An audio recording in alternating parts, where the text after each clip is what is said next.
Your brain is organized to reflect everything you know in your life. Your brain is a record of the past. It's an artifact of everything you've learned and experienced at this moment. Feelings and emotions are the end product of past experiences, and we can remember experiences better because we remember how they feel. So most people wake up in the morning and they start remembering all their problems, and those problems are connected to certain people and certain things at certain times and places. The moment they start thinking about those problems, they're thinking in the past. Those problems have an emotion associated with them, and the moment they start feeling those emotions, the body, as the unconscious mind, doesn't know the difference between an experience that's creating an emotion and the emotion the person's fabricating by thought alone. Now, thoughts are the language of the brain, and feelings are the language of the body. And how you think and how you feel creates your state of being. So most people's entire state of being, when they start their day, is already in the past. So you have a choice. The choice is you're either defined by a vision of the future or you're defined by the memories of the past. And when you decide to say, okay, I'm going to change, and you decide one thing, I'm not going to eat this food, I'm going to wake up earlier, I'm going to do something aerobic, I'm not going to have sugar after 6 o'clock, whatever it is, the person, whatever choice a person makes.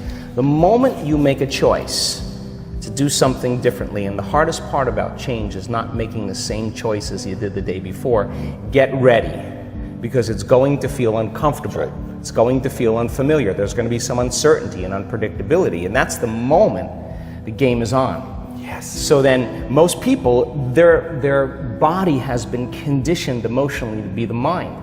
So now the body says, wow, I'd rather hang on to my guilt than take a chance and possibility. I'd rather live in fear than trust in the unknown. So once the person feels uncomfortable, the body goes, whoa, wait a second, we're out of the program here, and body starts influencing the mind. That's right. So it says, start tomorrow, you'll never change, you don't have the money to do this, you're not good enough, your mother told you were this, your father's fault, it's your ex's fault, you know, all of the voices that come up. Now here's the deal, if you respond to those voices, those same thoughts as if they're true, by the way, they're always going on behind the scenes of your awareness, but now they're amplified because you're outside your comfort zone.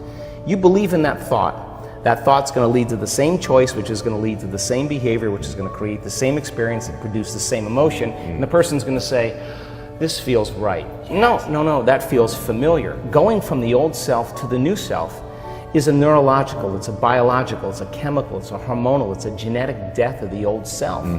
And people will say to me, in that void, in that unknown, I can't predict my future. And I'll say to them, the best way to predict your future is to create it. Not from the known, but from the unknown. I love it. So close your eyes now and think about that vision. Once you start thinking about that vision of your future, you're activating the creative centers in your brain.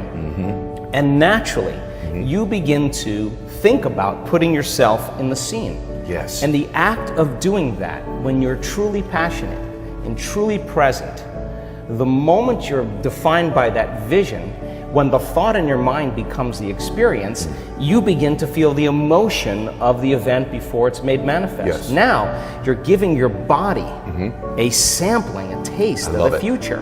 And now, if a thought and a feeling create a new state of being, you're combining a clear intention with an elevated emotion, and now you're beginning to change your biology, and you're seeing a whole new landscape that you could never see before because you're no longer viewing your future through the lens of the past. I love this. Now, this requires then something really specific, because most people will wait for their wealth to feel abundance. They'll wait for their success to feel empowered. They'll wait for their new relationship to feel loved. They'll get all these things when. Yes. So think about that. The absence of getting those things causes people to live in lack their entire life. That's right.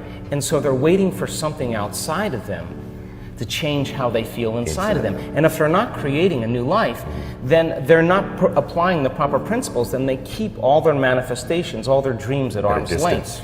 Well, think about this. If you get up feeling gratitude, if you get up feeling empowered, if you get up feeling whole, if you get up feeling unlimited, why would you worry about whether it was going to come or not? You would feel like it already happened.